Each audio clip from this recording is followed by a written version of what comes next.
So good morning all, here we are on Tokon in January, and you can see this lovely squirrely line, this path coming all the way down,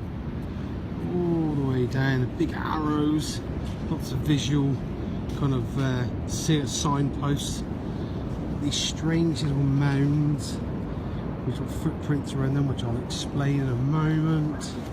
There's another visual sign over here with a big arrow in the sand, which points to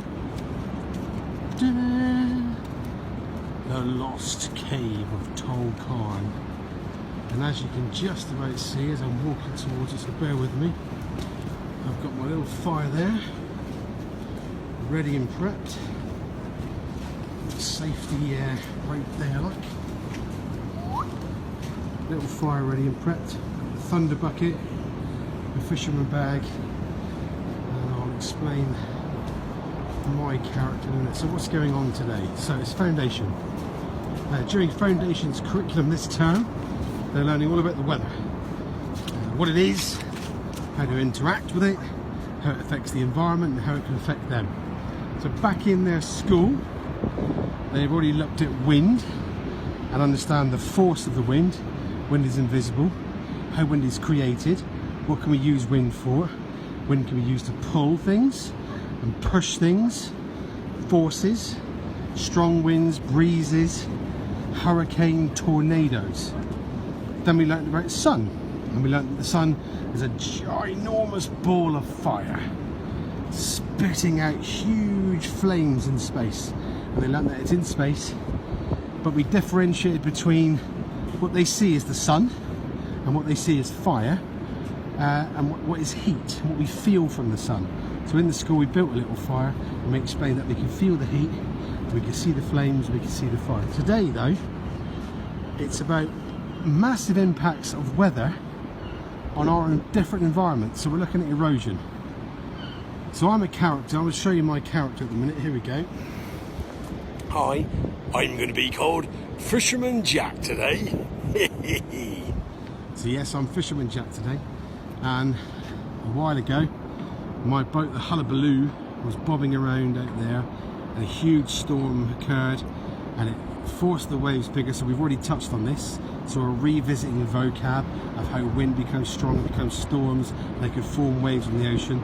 And in my story I get shipwrecked and I crawl up onto the beach and I'm trying to find shelter, but then I see the huge waves crashing against the rocks, bombarding the rocks, and I see the wind blowing on the rocks, and I see thunder and lightning, and I see the rocks rumble and crumble and tumble, and they fall, and this huge cave appears, and it's all due to the tides and the waves and the storms and the forces that weather puts upon elements and of course environments.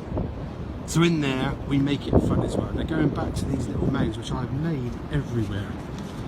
So we'll walk through the process of tides, we act it out, and we act out my story of the storm, and then we go into the cave and we light the fire, and the cave's like a sheltered area, and we talk about implications of going in caves on their own and safety. So we cover all the safety issues. We go on the beach on their own with their adult carers, how to be careful around caves.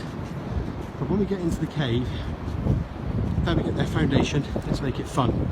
And let's use the vocabulary they've acquired to put it into context. So all these little mounds with footprints, I tell them this story of how the cave was formed through erosion, but through their speak and through specific vocab, put it into a story, and to make it really memorable I give it characters. I become a character, obviously Fisherman Jack, and then they meet other characters. They meet the purple piskies of Cornwall who make these mounds, and the mounds get washed away, erosion, get washed away when the tide comes in. You can only find them at low tide. So we're putting that magical element back into it. I then read them a poem, so I've written a poem which then reinforces all the vocab they've been learning about weather all the way through the last 3 sessions they've had with me.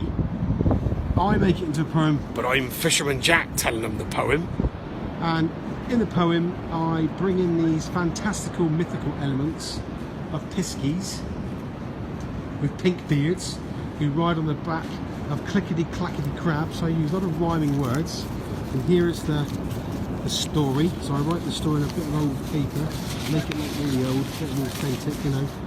So we're bringing that bit of magic still, so we're still making sure they're covering the elements of what they need to learn, but with a bit of magic, because don't forget, they only be foundation, alright? And that's the important thing. And you know, it's an amazing thing, because being able to teach all these ideas about the weather and about its effect on the environment in the actual outdoor environment, it's just superb. They're not only learning that, they're learning how to have a relationship with it themselves. You know, how do they prepare themselves for coming out in different weather? If it rains, what is a raincoat? What is waterproof? What are waterproof clothes? If it's hot, it's sunny, the heat and the rays from the sun, I've got to protect myself with suntan cream. So, how important is it to teach children outdoors on every day, not every day of the week, but every day of the year or throughout the year? It's extremely important to be outdoors. You know, it's where we live. This is our planet Earth. We're building relationships for the children. They learn, like I said, how to have relationships with it. They interact with it all year round. And look, we're on the beach in January, and we're going to be on the beach doing this in February as well. And some children only come to the beach, they've told me, when it's sunny. They don't come to the beach when it rains. But what a beautiful way to explain erosion.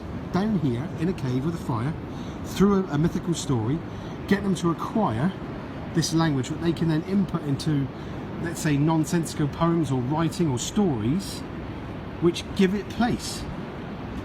That's what this is about. So there you go. It's the magical, mystical, lost cave of Tokon on the pink piskies with pink beards. Signing off.